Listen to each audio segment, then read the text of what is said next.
expands. The more you give, the more you get.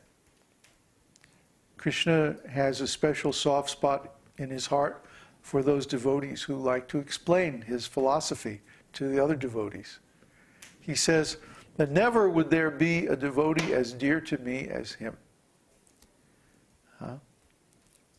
So, if you really want pleasure, if you really want to get the benefits of the esoteric teaching, spread this teaching to others, and you will see immediately you will get so much mercy from Krishna. It's very, very nice. Take responsibility for spreading Krishna's message, and Krishna will reward you beyond your ability to receive it. You feel like you're in an ocean of mercy, and you can only drink one drop at a time. So our ability to even absorb Krishna's reciprocation is limited, but his mercy isn't limited. So grab yourself a piece of that mercy and share it. That's what this is all about. So, how are we doing? Do we have any questions? No questions? 1 hour, 10 minutes. I can't believe it. No questions. No questions? Huh? We're finished. I'm finished talking about this. There's still more Anarthas to cover, and we'll cover those in later sessions.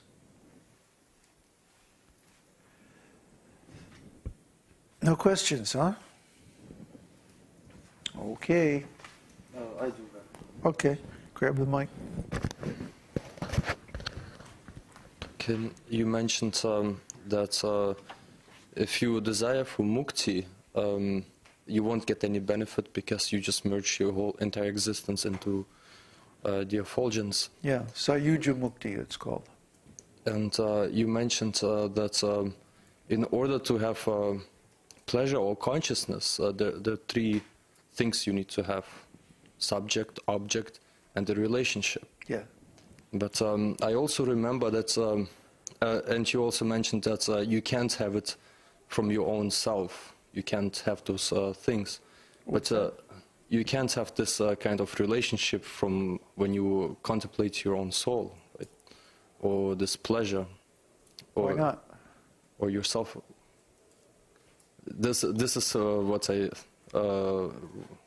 This is where I get confused. When you mentioned that you merge your entire existence into the effulgence, yeah. But at the same time, because there's no relationship with anyone, there's no object. Right. But at the same time, if you contemplate your own self. At the same time? You mean at the time of liberation? No, I mean when you contemplate yourself, you receive pleasure from it. The soul when itself. When you contemplate your consciousness. Your consciousness, yeah, yes. Your soul. You receive pleasure from that. Yeah, right. So does that mean you actually have to go deeper than the effulgence before you can actually... Deeper? There are different stages of liberation or realizations, right? The Brahman... You mean beyond Brahman realization? Beyond no, that is Brahman realization. When you contemplate yourself, when you realize yourself as Brahman, as pure consciousness, that is Brahman realization. Mm-hmm.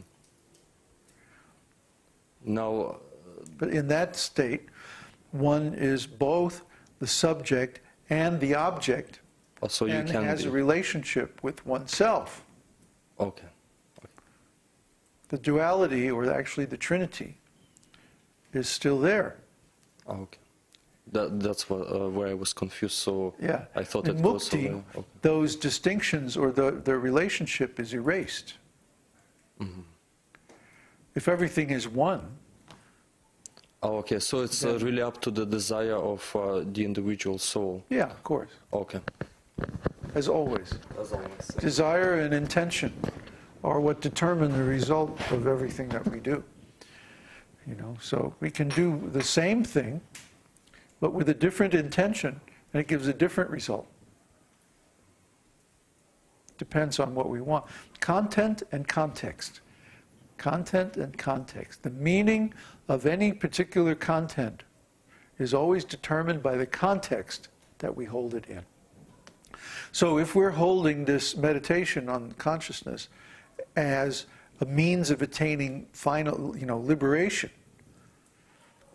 it has a different effect than if we hold the same type of meditation in the context of Brahman realization on the way to Paramatma and Bhagavan realization. You see? Then it's not Sayuja Mukti anymore. Then it's just Brahman realization. And it does not produce the same result of spiritual suicide. Instead, it gives us life. So basically, just the intention is the most important thing. If the intention of it's all important. Everything, all the elements are important because they all three determine what is the actual result. See, if we say that I want to contemplate the nature of my own consciousness, in order to attain what? You see? It's just like if I save up money in my bank account, for what purpose?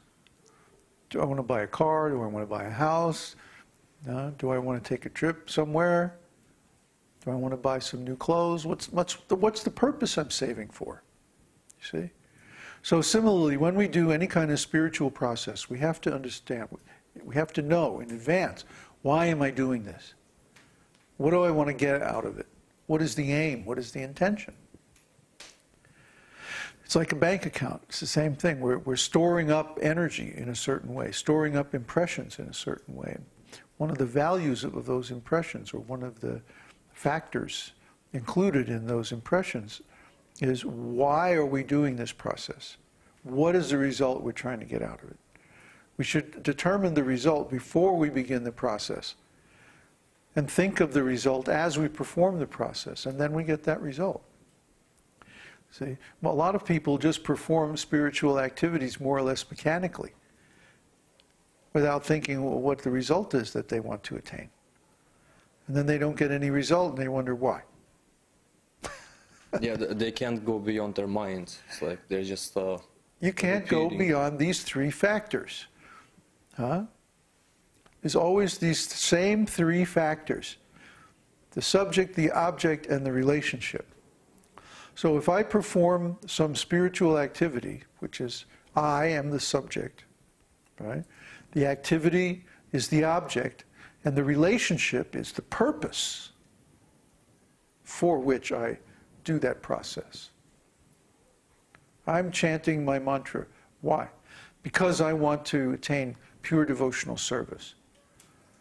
You can chant the same mantra with the intention to attain Brahman realization. And that's what you get.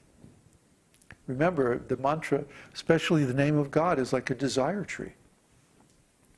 Whatever you wish for is what you get. So you have to know before you start what is the optimum object. What is the ultimate attainment that you can get from that. And while chanting, we should also contemplate on this. Yes, of course. Yeah.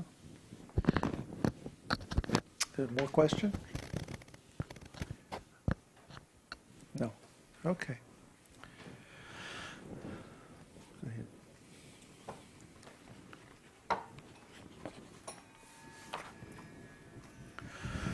Om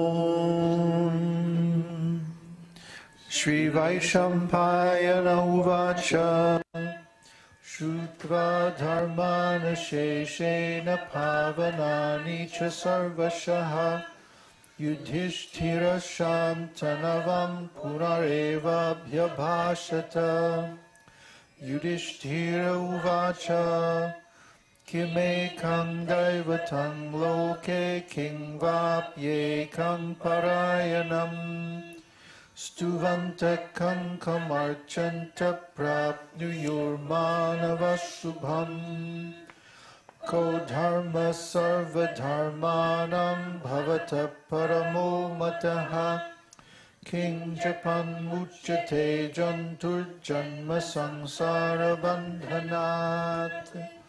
Shri Bhishma uvacha jagat prabhum deva devam anantam purushottamam stuvam nama sahasrena purusha satatothitaha tameva charchayam nityam bhaktya purusham avyayam dhyayan stuvam namasyangscha yajamanastameva cha anadi nidhanam vishnum sarvaloka maheshwaram lokadhyaksham stuvan nityam dukkatigo bhave.